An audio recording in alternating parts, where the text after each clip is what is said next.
Hello and all, it's Doc Stone, chapter 172, marked with an X of wisdom. And this color page. I mean, this is a series that has never disappointed me, but this color page is, besides just being beautiful, I absolutely freaking love all the detail in it. And we have Chibi Taiju giving a rabbit to Yuzu. That's so freaking sweet, it gives me diabetes. Then we have Kosuke talking to his younger self.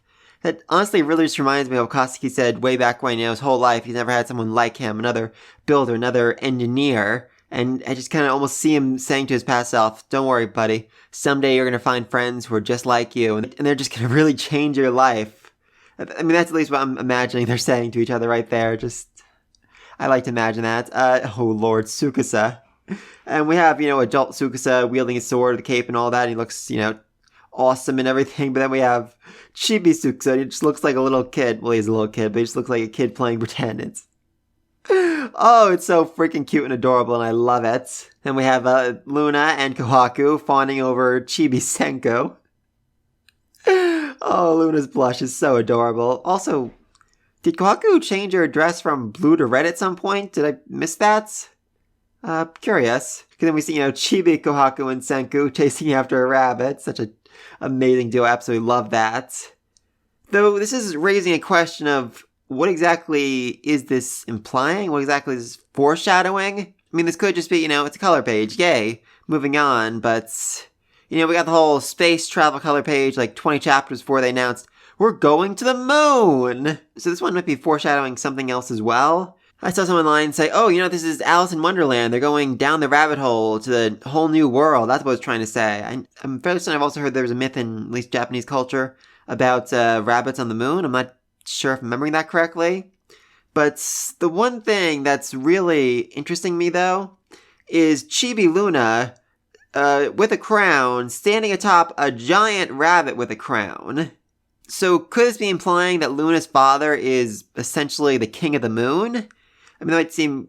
Actually, no, that's not crazy. I was saying that's going to be crazy, but no, that would actually make a lot of sense. And we know that Luna's father was so influential that he managed to get her into medical school, despite her being, kind of an airhead.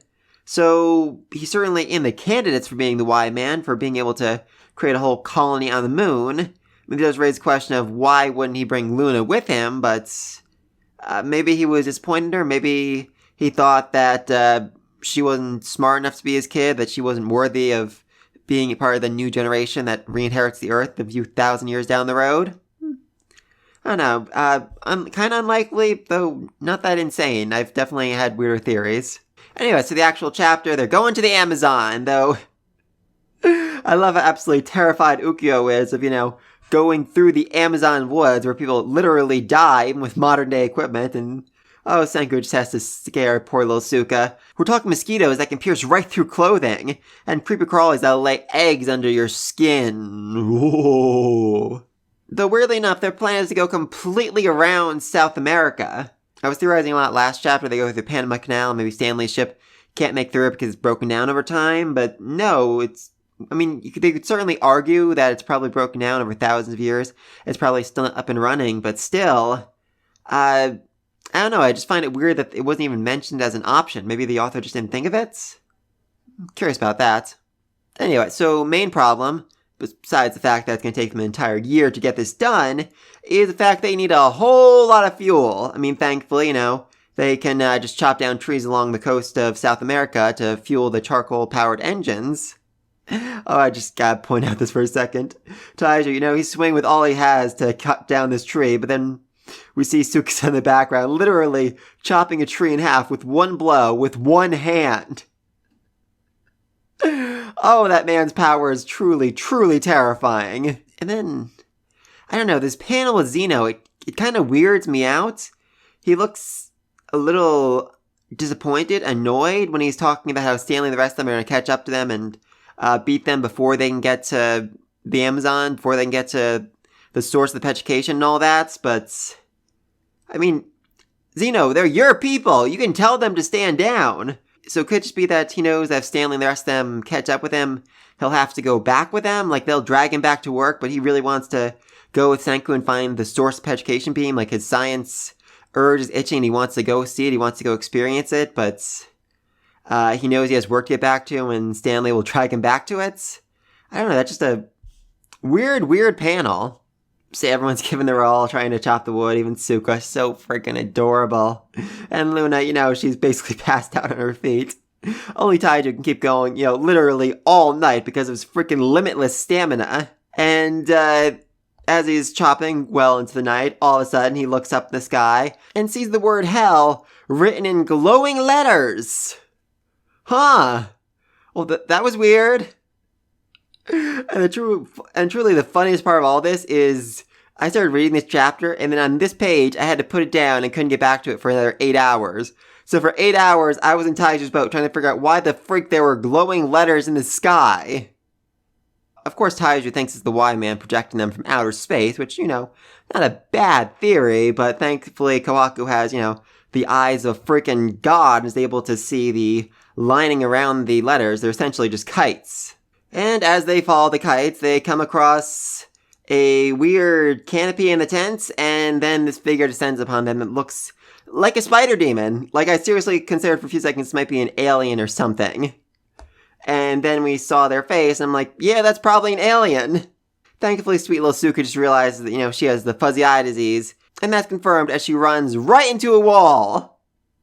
Oh, I love this girl, Dr. Chelsea. I mean, she is freaking adorable. She's basically just like a slightly older Suika. And I do mean that when I say slightly older. I've seen a whole lot of comments about her that I cannot repeat on this channel. Even though she says she's, barely a teen. So I'm going to say she's around 13 or 14, and Suika is 11, surprisingly enough. I thought she was way younger than that, but as of chapter 99, it said she was 11, and, that was for Treasure Island, the whole trip on the boat, everything that happened in Corin City. So it wouldn't be that surprising if she's 12 by now. So yeah, there can only be like a 2 or 3 year age difference between Suika and Dr. Chelsea. Interesting. And that really just reminded me of just the time span this series has. I mean, besides, the 3,700 years where everyone was turned to stone, Senku has been up and running for 3 or 4 years at this point. He was 16 when he was first petrified. He's 19 now. I mean, let's say another 2 or 3 years to finish traveling the globe, getting all the cities up and running, another 5 years to build the rocket, test it, and all that.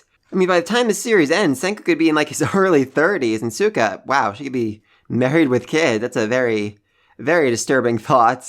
I don't know, it's interesting to look at the passage of time in this series. Anyway, so Chelsea, despite being barely a teenager, apparently has a doctorate in geography and has memorized the entire planet. Neat. And as I've already said, she's freaking adorable. Anyway, so she woke up 3 years after Dr. Zeno and the rest of them in a cave, and there was a big sign saying, hey, if you wake up, we built a whole city over in this direction. But she couldn't actually read the sign, and so she went completely the wrong way. Oh, poor girl. I mean, I do have to give her credit, though. Despite being, naked and blind, she still managed to survive, a year by herself. That's pretty freaking impressive. Maybe she's the Y-Man. Yeah, probably not. And then they ask her to find them another way to get to the petrification origin, and oh, I just love that she's a thinking face, too. Everyone in this series is a thinking face. It's like in One Piece, where everyone has their own unique laughter. In this series, everyone has their own unique thinking face.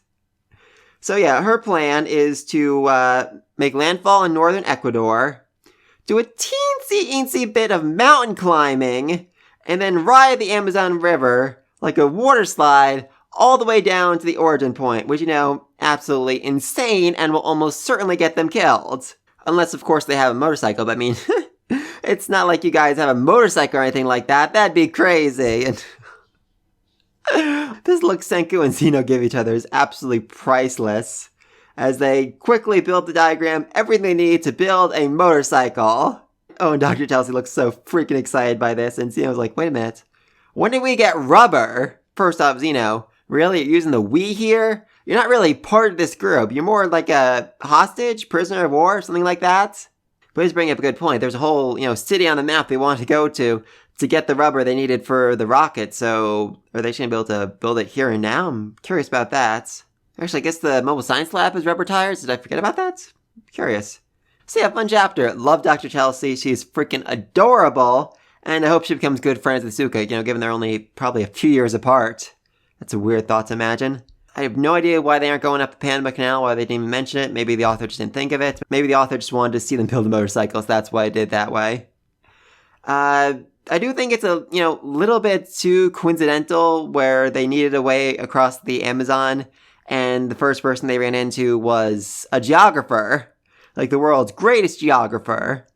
A little bit too lucky, but this is a series that's never relied too heavily on luck, so I'm willing to give them a free pass. I mean, besides way early on when Senku needed lightning to create the super powerful magnet, and as soon as he said it, it started raining. But for the most part, the series has always been about persevering, keep pushing forward. Eventually, somehow, some way, you'll make it to the end. You'll find your goal. You'll make things work.